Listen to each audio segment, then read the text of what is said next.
इस साप्ताहिक ललित आयोजन में आज आप आचार्य श्री रजनीश जी की बातचीत सुनिए, जिसका विषय है संन्यास मेरी दृष्टि में। मनुष्य है एक बीज, अनंत संभावनाओं से भरा हुआ। बहुत फूल खिल सकते हैं, अलग अलग प्रकार के। बुद्धि विकसित हो मनुष्य की तो विज्ञान का फूल खिलता है, और हृदय विकसित हो तो काव्य का, और पूरा मनुष्य ही विकसित हो जाए तो संन्यास का। संन्यास है समग्र मनुष्य का विकास। और पूर्व की मनुष्यता ने, पूर्व की प्रतिभा ने जगत के विकास को जो दान दिया है वह संन्यास है। संन्यास का अर्थ है जीवन को एक काम की भांति नहीं, वरन एक खेल की भांति जीना। जीवन नाटक से ज्यादा न रह जाए, बन जाए एक अभिनय। जीवन में कुछ भी इतना महत्वपूर्ण न रह जाए कि चिंता को जन्म दे सके। दुख हो या सुख, पीड़ा हो, संताप हो, जन्म हो या मृत्यु, संन्यास का अर्थ है इतनी समता में जीना हर स्थिति में कि भीतर कोई चोट न पहुंचे, अंतरतम में कोई झंकार भी पैदा न हो। अंतरतम ऐसा अछूता रह जाए जीवन की सारी यात्रा से, जैसे कमल के पत्ते पानी में रहकर भी पानी से अछूते रह जाते। ऐसे अस्पर्शित, ऐसे असंग, ऐसे जीवन से गुजरते हुए भी जीवन के बाहर रहने की कला का नाम संन्यास है। यह कला बहुत विकृत भी हुई। जो भी इस जगत में विकसित होता है उसकी संभावना विकृत होने की भी होती है। संन्यास विकृत हुआ संसार के विरुद्ध खड़े हो जाने के कारण, संसार की निंदा, संसार की शत्रुता के कारण। संन्यास खिल सकता है वापस, फिर मनुष्य के लिए आनंद का मार्ग बन सकता है। संसार के साथ संयुक्त होकर, संसार को स्वीकृत करके। संसार को विरोध करने वाला, संसार की निंदा और संसार को शत्रुता के भाव से देखने वाला संन्यास अब आगे संभव नहीं होगा, उसका कोई भविष्य नहीं है भी रुग्ण वैसी दृष्टि।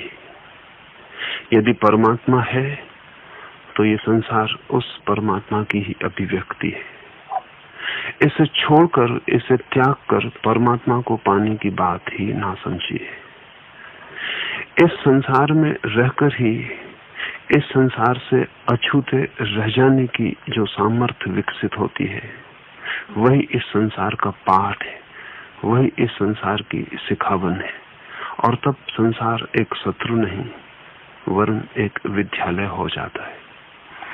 और तब कुछ भी त्याग करके, सचेष्ट रूप से त्याग करके, छोड़कर भागने की पलायनवादी वृत्ति को प्रोत्साहन नहीं मिलता, वरन जीवन को उसकी समग्रता में, स्वीकार में, आनंद पूर्वक प्रभु का अनुग्रह मानकर जीने की दृष्टि विकसित होती है। भविष्य के लिए मैं ऐसे ही संन्यास की संभावना देखता हूँ, जो परमात्मा और संसार के बीच विरोध नहीं मानता, कोई खाई नहीं मानता, वरन संसार को परमात्मा का प्रकट रूप मानता है और परमात्मा को संसार का अप्रगट छिपा हुआ प्राण मानता है। संन्यास को ऐसा देखेंगे तो वो जीवन को दीनहीन करने की बात नहीं, जीवन को और समृद्ध और संपदा से भर देने की बात है। असल में जब भी कोई व्यक्ति जीवन को बहुत जोर से पकड़ लेता है, तभी जीवन कुरूप हो जाता है। इस जगत में हम कुछ भी जोर से पकड़ेंगे वही कुरूप हो जाएगा। और जिसे भी हम मुक्त रख सकते हैं, स्वतंत्र रख सकते हैं, मुट्ठी बांधे बिना रख सकते हैं, वही इस जगत में सौंदर्य को, श्रेष्ठता को, शिवत्व को उपलब्ध हो जाता है। जीवन के सब रहस्य ऐसे हैं जैसे कोई मुट्ठी में हवा को बांधना चाहे। जितने जोर से बांधी जाती है मुट्ठी, हवा मुट्ठी के उतने ही बाहर हो जाती है। खुली मुट्ठी रखने की सामर्थ्य हो तो मुट्ठी हवा से भरी रहती है, और बांधी मुट्ठी की हवा से खाली हो जाती है। उल्टी दिखाई पड़ने वाली उलट बांसी सी ये बात कि मुट्ठी खुली हो तो भरी रहती है, और बंद की गई हो, बंद करने की आकांक्षा हो तो खाली हो जाती है। जीवन के समस्त रहस्यों पर लागू होती है। कोई अगर प्रेम को पकड़ेगा, बांधेगा, प्रेम नष्ट हो जाएगा। कोई अगर आनंद को पकड़ेगा, बांधेगा, आनंद नष्ट हो जाएगा। और कोई अगर जीवन को भी पकड़ना चाहे, बांधना चाहे, तो जीवन भी नष्ट हो जाता है। संन्यास का अर्थ है खुली हुई मुट्ठी वाला जीवन, जहां हम कुछ भी बांधना नहीं चाहते, कुछ भी रोकना नहीं चाहते।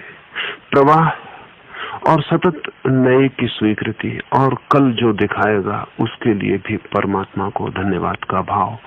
बीते हुए कल को भूल जाना है, क्योंकि बीता हुआ कल अब स्मृति के अतिरिक्त और कहीं भी नहीं। जो हाथ में है उसे भी छोड़ने की तैयारी रखनी है, क्योंकि इस जीवन में सब कुछ क्षणभंगुर है। जो अभी हाथ में है क्षण भर बाद हाथ के बाहर हो जाएगा। जो श्वास अभी भीतर है क्षण भर बाद बाहर होगी। ऐसा प्रवाह है जीवन। इसमें जिसने भी रोकने की कोशिश की वही ग्रस्त है, और जिसने जीवन के प्रवाह में बहने की सामर्थ्य साध ली, जो प्रवाह के साथ बहने लगा, सरलता से, सहजता से, असुरक्षा में, अनजान में, अज्ञात में, वही सन्यासी है। सन्यास के 3 बुनियादी सूत्र ख्याल में ले लेने जैसे हैं। पहला, जीवन एक प्रवाह है, उसमें रुक नहीं जाना, ठहर नहीं जाना, वहां कहीं भी घर नहीं बना लेना है, एक यात्रा है। और जीवन में पड़ाव हैं बहुत, लेकिन मंजिल कहीं भी नहीं। मंजिल जीवन के पार परमात्मा में है। दूसरा, जीवन जो भी दे उसके साथ पूर्ण संतुष्टि और पूर्ण अनुग्रह, क्योंकि जहां असंतुष्ट हुए हम तो जीवन जो देता है उसे भी छीन लेता है, और जहां संतुष्ट हुए हम, जीवन जो नहीं देता उसके भी द्वार खुल जाते हैं। और तीसरी बात, जीवन में सुरक्षा का मोह न रखना। सुरक्षा संभव नहीं है, तथ्य ही असंभावना का है। असुरक्षा ही जीवन है। सच तो ये है, सिर्फ मृत्यु ही सुरक्षित हो सकती है, जीवन तो असुरक्षित होगा ही। इसलिए जितना जीवंत व्यक्तित्व होगा उतना असुरक्षित होगा, और जितना मरा हुआ व्यक्तित्व होगा उतना सुरक्षित होगा। सुना है मैंने, एक सूफी फकीर मुल्ला नसरुद्दीन ने अपने मरते वक्त वसीयत की थी कि मेरी कब्र पर एक दरवाजा बना देना, और उस दरवाजे पर कीमती से कीमती, बजनी से बजनी, मजबूत से मजबूत ताला लगा देना। लेकिन एक बात ध्यान रखना, दरवाजा ही बनाना, मेरी कब्र के चारों तरफ दीवार मत बनाना। कब्र पर दरवाजा बना है। आज भी नसरुद्दीन की कब्र पर दरवाजा खड़ा है, बिना दीवालों के। ताले लगे हैं जोर से, मजबूत। चाबियां समुद्र में फेंक दी गई ताकि कोई उन्हें खोज ना ले। नसरुद्दीन की ये मरते वक्त आखिरी मजाक थी, एक सन्यासी की मजाक संसारियों के प्रति। हम भी जीवन में कितने ही ताले डालें, सिर्फ ताले ही रह जाते हैं। चारों तरफ जीवन असुरक्षित है सदा, कहीं कोई दीवार नहीं है। जो इस सत्य को स्वीकार करके जीना शुरू कर देता है कि जीवन में कोई सुरक्षा नहीं है, असुरक्षा के लिए मैं राजी हूं, मेरी पूर्ण सहमति है, वही सन्यासी है। और जो असुरक्षित होने को तैयार हो गया, निराधार होने को, उसे परमात्मा का आधार उपलब्ध हो जाता है।